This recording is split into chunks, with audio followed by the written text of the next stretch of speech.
The rock Ebenezer. The Lord got us here. God's enemies were causing a lot of trouble for Israel, again. And often the enemies were winning because so many of God's family were sinning by having idols. But when God's holy box, the Ark of the Covenant, returned to Israel, the people wanted to turn things around. They longed to be God's holy people again. So Samuel said to them, "If you are really turning your hearts back to the Lord, you must throw away all of your false gods. Give your hearts only to the one true Lord God. Then He will save you from your enemies."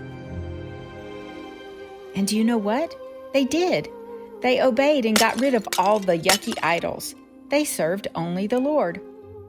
Samuel said, "Everyone gather together, get all of Israel in one spot, and I will pray for all of you." So the people came close to each other, to Samuel, and to God, and Samuel prayed for all God's children. Then they admitted out loud their sins, and God forgave them. But when the enemy Philistines heard that God's people were all gathered in one place, they thought, "Let's go attack them again now. That way we can beat them all at once." But what the enemy didn't know was that this time God was fighting with His family, so the enemy was about to be in big trouble. When God's people heard that the enemies were coming to attack, they asked Samuel, "Please don't stop praying. Keep crying out to God to save us." So Samuel took a baby lamb and offered it to God, begging Him to help. The enemies charged toward God's children. Boom, boom, boom! Loud thunder boomed all around. The enemies were scared and started to panic. Ah! Now God's army's job was easy. They rushed forward and easily beat those enemies.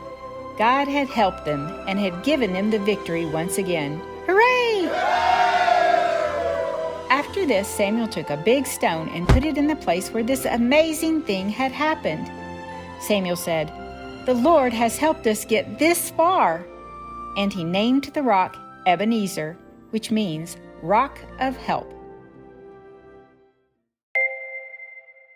Do you remember us talking about how I keep a special little box that reminds me of things God has done for me? Could it be this rock is kind of like that? Could it be that Samuel put that rock there so that every time they saw it, they could say to themselves, "God got us here, and with His help, we won't lose this ground to the enemy again.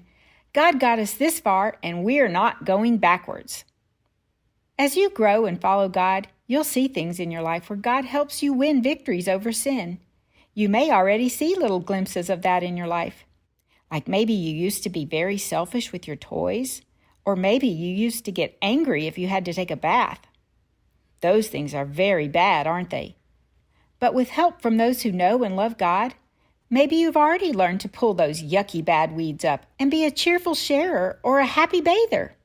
If so, maybe you should put an Ebenezer rock by your toys or bathtub to remind you just how far God has helped you get already. So when you see that rock, you can think, "Hey, I can just keep moving forward. No reason to ever go backwards to being a tiny taking toddler or a bawling bathtub baby again." I bet there are some things like this in your life already. Can you think of any? After that battle with the enemies and after Samuel set up that Ebenezer rock, those enemies never invaded Israel again for the rest of Samuel's lifetime. Remembering what God has done to get us where we are is part of what helps us to not go backwards. So it's important that you remember how God has helped you. When God helps us get somewhere, we don't ever have to go back to how we were before. A rock, a journal, a picture on the wall.